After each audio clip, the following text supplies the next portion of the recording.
CA को लेकर कई सारी पिटीशन आई थी, क्या रही आज सुनाई है सर? देखिए, सुप्रीम कोर्ट में सीए कानून के खिलाफ कुल 236 पीआईएल फाइल हुई है। एक मेरी पीआईएल है जो सीए के सपोर्ट में है, तो टोटल 237 पीआईएल है। जो पिटिशनर है उनकी मांग थी कि सिटीजनशिप को स्टे किया जाए, जो सिटीजनशिप दिया जा रहा है उसको बंद किया जाए। दोनों पक्षों के सुनने के बाद सुप्रीम कोर्ट ने कहा है कि नहीं, हम केंद्र सरकार को मौका देंगे। केंद्र सरकार को 3 सप्ताह का समय दिया है और 9 अप्रैल को अगली सुनवाई की डेट फिक्स किया है।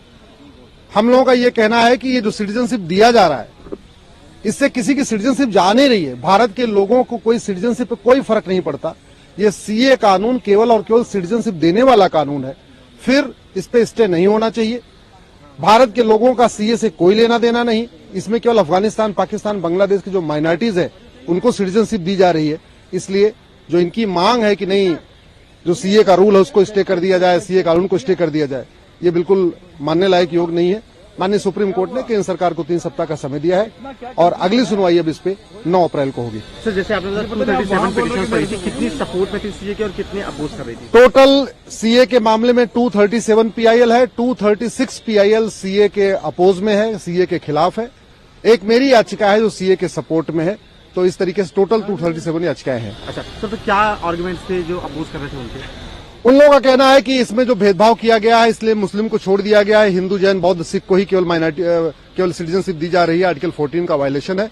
हम लोगों का ये कहना है कि वहां अफगानिस्तान, पाकिस्तान के, बांग्लादेश के जो रिलीजियस परसिक्यूटेड माइनॉरिटीज हैं, जिनके साथ बड़ा भेदभाव हुआ है, उनको नागरिकता दी जा रही है। और ये कोई बहुत बड़े नहीं है, 40,000 की संख्या में है। कि 40,000 लोगों को नागरिकता देने से कोई भारत की डेमोग्राफी नहीं बदलने वाली है। और अगर उनको भारत में नागरिकता नहीं मिलेगी तो फिर उनको नागरिकता कौन देगा? क्या परेशानी है सीए को, और खासकर जहां से आप रिजल्ट करें, आसाम को क्या परेशानी है? देखिए, सीए को अपोज करने के जो 2 स्टैंड हुए हैं, एक ऑल इंडिया स्टैंड तो ये है कि उसको रिलीजियस बेसिस पे उस पर ना सेग्रीगेशन हो। हमारा वैसे भी जो संविधान बताती है कि सबको ही इक्वल राइट्स है, सबको बराबरी का हक है, तो वैसे ही फॉरेनर्स के साथ भी वैसे ही ट्रीटमेंट होनी चाहिए। किसी को स्पेशल ट्रीटमेंट क्यों होनी चाहिए? रही बात असम की, और खासतौर से असम और त्रिपुरा की, क्योंकि असम में माननीय सर्वोच्च न्यायालय ने खुद से एनआरसी एक्सरसाइज करवाई थी, और वो एनआरसी एक्सरसाइज के बदौलत असम में एक फिक्स रजिस्टर बन चुकी थी of citizens, of list of citizens and list of indigenous people. So उसमें इमिग्रेंट्स आइडेंटिफाई हुए थे 19 से 20 लाख के करीबन।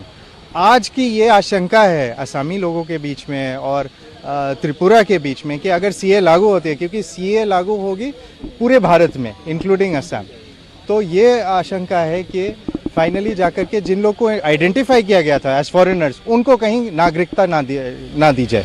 तो क्या रहा आज कोर्ट में सर? आज देखिए, आज कोर्ट ने इस मामले में सारे आईएएस जो आईए फॉर स्टे फाइल की गई थी, उस आईएएस पे नोटिस इशू की है। और नोटिस में ये कहा गया है कि भारत सरकार हो और भी जो अफेक्टेड गवर्नमेंट्स हो, वो अपना जवाबनामा दे।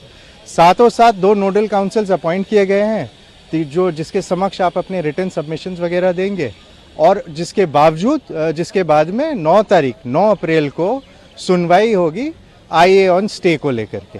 सीए के रूल्स और सीए की संवैधानिकता को लेके आज सुप्रीम कोर्ट में मैटर लिस्टेड था। इसमें सुप्रीम कोर्ट ने 9 तारीख तक का वक्त दिया है शासन को, यूनियन ऑफ इंडिया को, अपना जवाब दाखिल करने को स्टे एप्लीकेशन पे। 9 तारीख को ये सुनवाई होगी और उसमें वो तय किया जाएगा कि स्टे देना है कि नहीं। बीच में साथ ही साथ कोर्ट ने पिटिशनर्स को लिबर्टी दी है कि अगर किसी को सिटीजनशिप दी जाती है नए रूल्स के तहत, तो ये लोग जब कोर्ट को अप्रोच कर